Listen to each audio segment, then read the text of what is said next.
તમારી મારી દીકરીને આટલું શીખવજો કે પારકું કોઈ પણ વ્યક્તિ મા બાપની પરિવારની વિરુદ્ધમાં બોલે ને તે દિવસે એ સહસ્ત્ર હાથ લઈને સામેવાળાને વિંધી નાખે.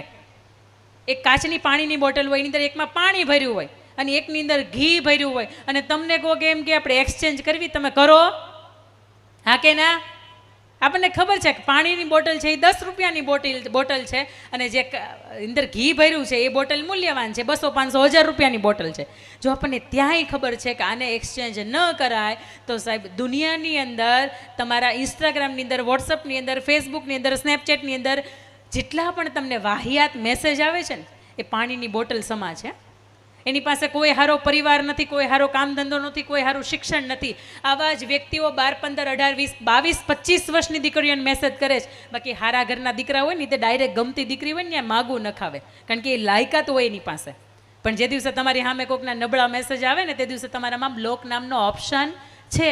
ફેસબુકમાં કદાચ 5000 ફ્રેન્ડ અટકી જાય, ત્યાં લિમિટ પૂરી થઈ જાય, પણ બ્લોકની અંદર કોઈ ઓપ્શન આવતા નથી. તમે અનલિમિટેડ ટાઈમ્સ કોઈ પણને બ્લોક કરી શકો.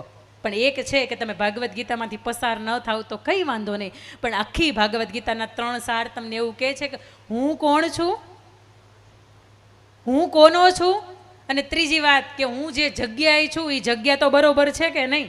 આ 3 વાત ખાસ કરીને અહીંયા બેઠેલી દીકરીઓ છે ને એને યાદ રાખજો, કારણ કે તો જ અમે મા બાપ તરીકે તમારી રિંગટોન સેટ કરી શકીએ કે અમારી ઘરે લક્ષ્મીનો અવતાર, અમારી ઘરે દીકરીનો અવતાર.